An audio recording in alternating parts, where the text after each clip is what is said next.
Hello there, and welcome to my channel, Novice Modelling in the Midlife Crisis. My name is Andy, and look what I have created. I finished the Italeri 135 Dukw 2.5 ton GMC truck amphibious vehicle, which is kit number 6392, which, as you may remember, we did as a You Choose My Next Build, where I offered you guys the chance to pick which kit I built between the M8 Greyhound, which finished with 19 votes, the Chevrolet 1500 weight truck, which got 15 votes, and the Dodge WC 5657, which came in with a measly 5 votes. And this was the one that picked, this was the one that won even, and it got 30 votes. And yesterday, the intended time for starting this was at 5 or 6 o'clock in the morning, which was roughly the landing time on the beaches. But this lazy bugger didn't manage to get his arse out of bed until 9:30 or thereabouts. So we started this around about then, and we pretty much finished it by 11 o'clock, to be honest with you, just being a bit lazy getting the video of the completed thing up. We did everything. We had the decals on by the time we went to bed. The only thing that we hadn't done was obviously load it with all this stuff and put the final coats of varnish on, which have gone on today. So I did it in 14-15 hours, something like that. So that was everything from prep to build to paint. So I was surprised even myself, to be honest with you, in doing it in that sort of time. And it's come out pretty good, I think, to be honest with you, considering it was a bit of a rush job. Obviously the figures were from an earlier build. All the stowage stuff that's in the back was actually quickly repainted from some stuff that's been knocking around for about 20 to 30 years, and is from my sort of famous and infamous box of crap, if you could call it that, which is going to be getting repainted at some point. So I'm going to walk you through what I think of this kit and the stuff that I used to paint it, and then I'll empty all this stuff out and we'll have a look at it as it was built. This kit itself is actually a 2023 issue, and was, it was basically issued in conjunction with 80 years of D-Day, which is what the boxing says. It's actually based on a tooling from 2002, and there's been quite a few different boxings and variants of it up until this point. Of note, the 2004 version came with a 105mm howitzer, and the one that I kind of like was the Dukw 6466 kit number, British Royal Army, which actually comes with a tarp cover for the back and for the cockpit or driving compartment, whatever you want to call it. I was kind of disappointed that they didn't come with that, to be honest with you, as that would have been looked pretty cool, and I wouldn't have had to put all the stowage in either, obviously. Build wise, it went together really nicely. I've got to be honest with you, I'm pretty sure it's the first time I've built anything and I've not had to put a single splodge of Vallejo plastic putty into it. So considering it was kind of a rush build, and I am a novice, still trying to learn how to do this properly, I was kind of surprised that it went together with no need for that. It just went together really nicely. Somebody did ask me a couple of days ago, how do Italeri kits fare up against sort of Tamiya's, and I had to be honest, I said I don't know. I haven't built an Italeri 135, and I have now, and it was great. What more can I say? There is one other little issue that I do have with this particular kit. The box art comes with these covers for the wheels, and you don't get them included. And that's kind of weird, but I would have thought it would have come with them as an optional extra, but they were not included in the kit, and I must admit I kind of prefer the Dukw with these little things in, so I was kind of disappointed by that. The only other thing that kind of annoyed me was the decals, which obviously you've got this ribbing going on, and the decals, whatever I did with them, these were on and off several times. You just couldn't really get them to look very good. I mean, I'm kind of guessing what you're supposed to do, now that I think about it, is you're actually supposed to cut them but find me someone that can cut decals, and I'd quite happily send this off and have them do it for them, have them do it for me. The other thing, this X32 again didn't really fit in that hatch there, and when you look at the instructions,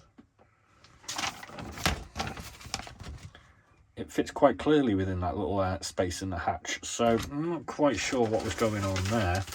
So decals, yeah, bit iffy there maybe, but I'm sure you can deal with them, you know. Fit wise, everything went together great, lovely kit.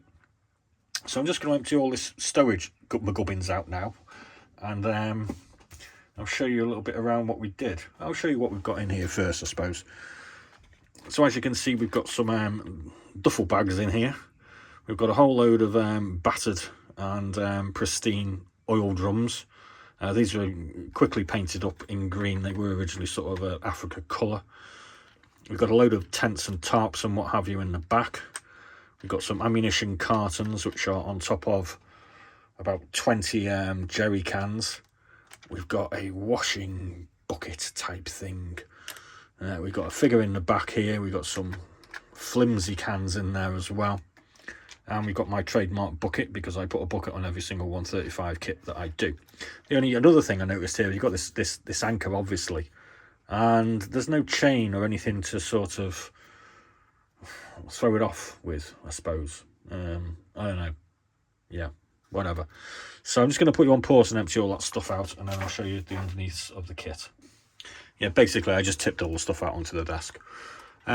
So if you watched the previous build videos that we did for this yesterday, you will know that I did a grey primer coat and then added black in areas that I thought would be in shadow to do some sort of, sort of primitive shading, because I am a novice at these things, so I don't really do these things quite right.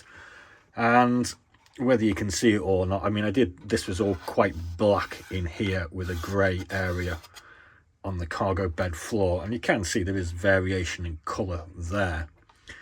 The interiors of the wheel wells and most of the bottom here was done in a sort of blotchy effect with the grey and the black, and there is some variation going on, but I always seem to put maybe too much paint on. I'm not quite sure whether that's what I'm doing, and it does tend to sort of obliterate the pre-shading.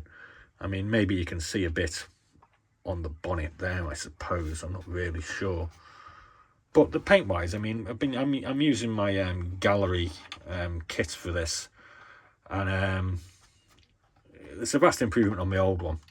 I'll have to do another video on the gallery airbrush to tell you how good that is. There's a few little things that I did that were sort of off the radar. I painted my seats in dark iron and wooden deck tan, strangely enough, because I just wanted some different colours, because these were just all supposed to be green in here, and it was just it's all green. And I put an aluminium cross on my steering wheel and painted that black. I did forget to be able to deal with anything with the gauges on the console. I was pretty happy with how my, what are these called, fenders came out. I painted these in Tamiya red brown, and then I used wooden deck tan and a sponge to dab on the paint, and it's kind of, you can see the brown underneath. So I was pretty happy with how they came out. My metal work has been done in dark iron, and then random splodges of very thin down flat aluminium has been put on it. My bucket, I found this 20 to 30 year old bottle of Humbrol super enamel and opened that up, and that's still usable, and I've painted my bucket in that enamel paint just for a different colour basically. Everything else is pretty much standard. I mean, it's mostly a green kit at the end of the day, so it just has a sort of very, very green look to it. So I put the stowage in just to try and break the colours up. The other paints that we used, obviously we used XF62 olive drab, we've used rubber black XF85, XF16 flat aluminium, XF84 dark iron and XF56 metallic grey. The figures were done 6 weeks or so ago. We used Tamiya Extra Thin and Tamiya Cement on the whole of the build. Thinners, we used the CA UK Black when we were doing paint on paint because it worked a bit better.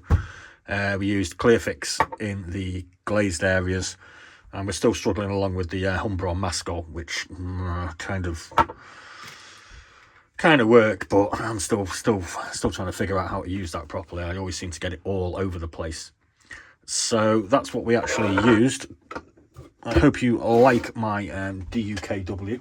Just to give you a little heads up on what's coming up next on the channel, we'll be doing another You Choose My Next Build.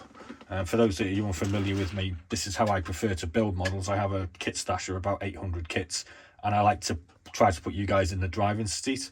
So I choose a theme and let you guys pick the kits by voting in the comments section. So coming up shortly, we'll be doing Warbirds by Tamiya.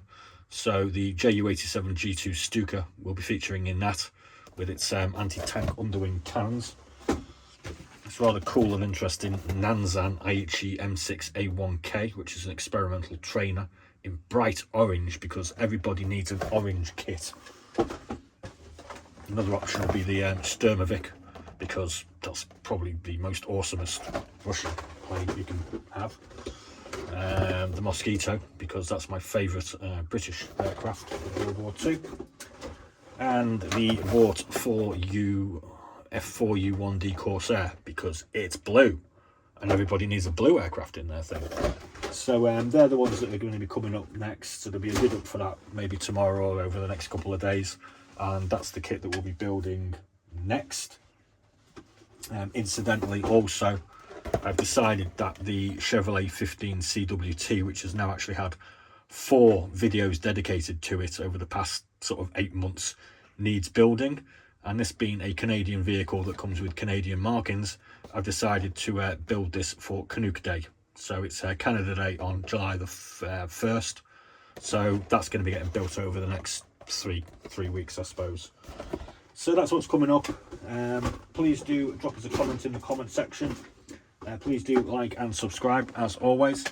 And we'll be back tomorrow with something else, because we do a video every day because we're mad. So thanks for watching. Please do like and subscribe, and as always, be seeing you.